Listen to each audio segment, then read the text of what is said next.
Hello, fellow book lovers of the internet.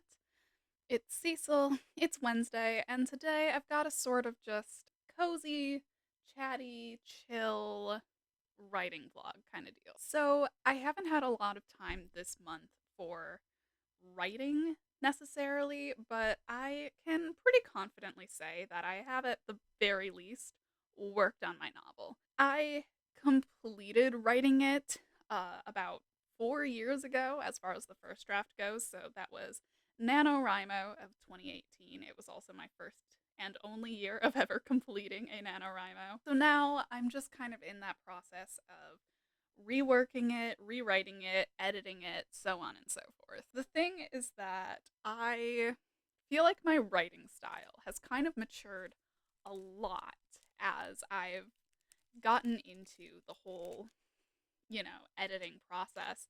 And, I'm 22 compared to being like actually no, it had to have been 2017 when I finished it because I was a senior in high school. Oh my goodness gracious. Yeah. Okay. So it was a long time ago at this point. It was 5 years ago. I can do math. So it's been 5 years since I finished the first draft, and naturally, my writing style has matured a lot. Like, my writing style now is nothing like what it was when I originally wrote the book. But I had also written the book over the process of like 2 to 3 years. So even just in the book, my writing style was inconsistent, to say the absolute least. So it's kind of felt like a monster to try and work into something presentable. So, as I go into this whole editing process, there's a lot of things that are just fully getting cut.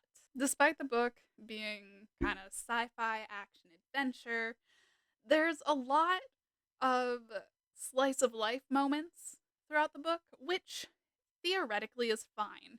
It's just that with the way that I wrote it, when I was a teenager, it ended up being the majority of the book. And it doesn't really feel like it serves the plot at all. It's kind of very mundane to read. And because of that, a lot of it is getting cut.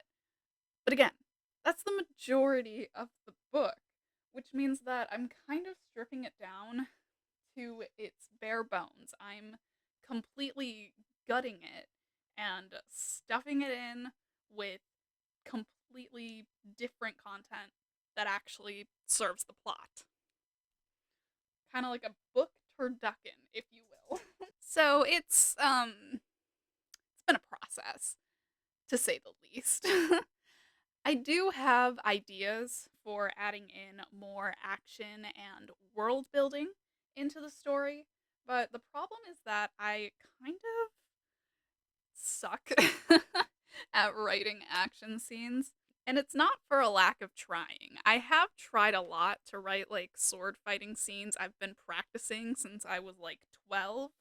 And, 10, almost 11 years later, I'm still not very good at it. I don't know. It just kind of feels monotonous. And I feel like I'm not good at bringing energy and true action into it.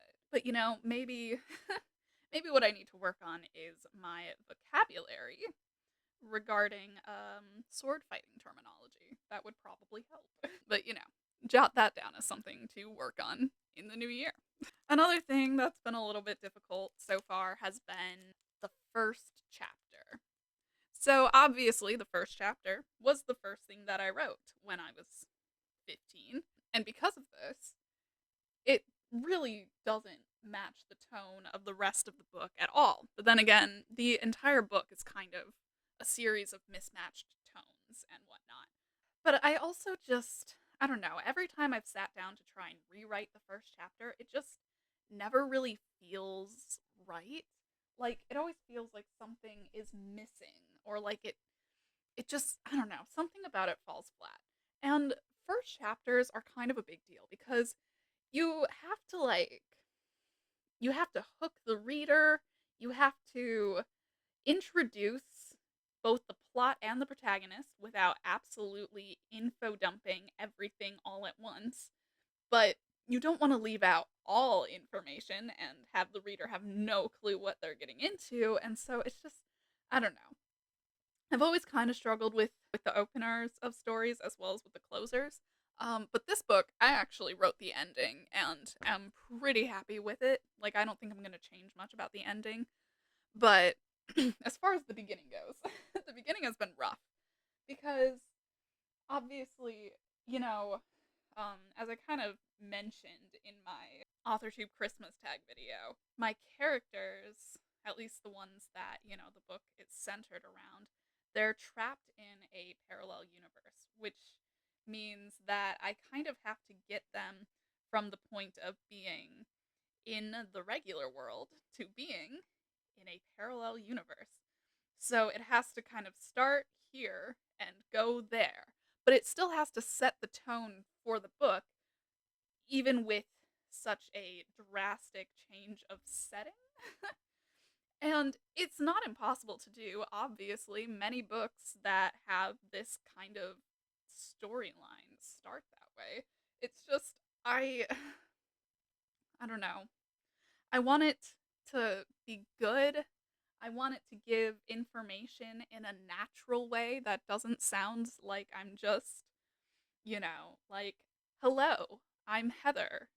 I am turning 18 in a week, and I just graduated from high school, except, oops, suddenly I'm in a parallel universe. Like, I don't want it to sound like that.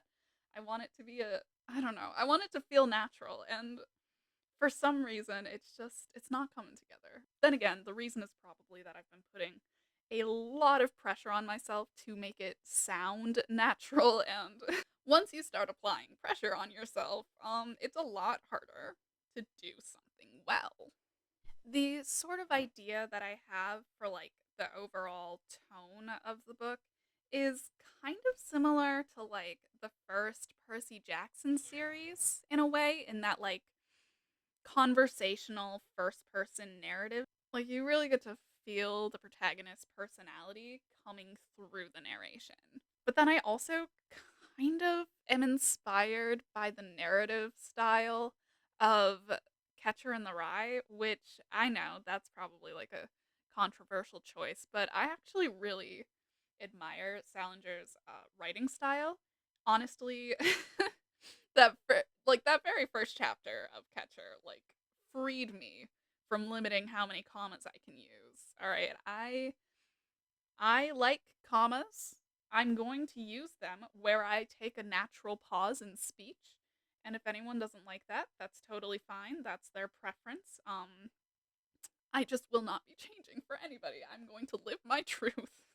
But anyways, I bring up Catcher because I also like the way that at the end of the book it sort of reveals that this whole time Caulfield has been actually relaying this story to a therapist. I like the idea of having like a specific person or a specific group that the narrator is directing the story towards. I feel like that kind of helps to guide the tone and like the way that they would word certain things, the parts of the story they would tell and the parts they would leave out. And even if I don't reveal who Heather is talking to in the novel itself, it would be helpful for me to like know that. And I've kind of bounced back and forth a few different ideas throughout the years, usually involving some sort of like presentation to some government group trying to convince them that they need to put their research into traveling across dimensions. But the thing is, the way that, like, I don't want it to sound that formal, and I feel like doing that, it would kind of have to sound like a formal proposal, so it doesn't really seem to fit. So I'm still kind of bouncing around ideas, and I'll definitely kind of be thinking about that. But again, it might not even be something that's explicitly stated in the book. I really feel like having a specific audience would help me, you know? And if it helps me, then it helps get the book rewritten. But last week, I did manage to solve one of the problems that has been plaguing me for years. So that was very exciting. Something that I had decided to incorporate was time travel, except that I was about 90% of the way done with the novel when I made this decision, which means I was adding an aspect into the pre existing rules of quantum physics that I had made up. And as one would expect, there were a lot of holes. Holes that I just really don't think I want to rely on suspension of disbelief to be responsible for covering up. That works for some writers for sure. I just simply I can't suspend my disbelief. So how could I expect my readers to? See, the thing is, if time travel exists in this parallel universe, it brings up a lot of questions of couldn't this just instantly solve most of their problems? And theoretically, the answer is yes. So I was like, okay, well, I can't have that going on. So when I was writing it, I was like, they can only travel backwards and forwards in time in increments of 1 year. Don't know why. That's just how it is. And that, you know, that didn't really make sense.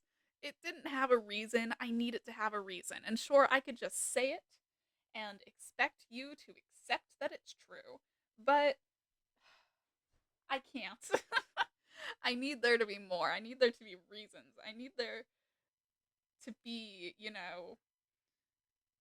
fictional science behind all of this. And while I was doing my morning journaling, it just suddenly hit me. And suddenly I know. I understand. I've decided that there's going to be kind of like layers to how time travel works. There's going to be rules involving paradoxes. There's going to be a distinguishment between timelines versus universes. I also came up with the terms void space and void time. Looking forward to flesh those concepts out a little bit more. That was a big thing that had been plaguing me for a while, so it was very exciting to finally get that kind of banged out and solved.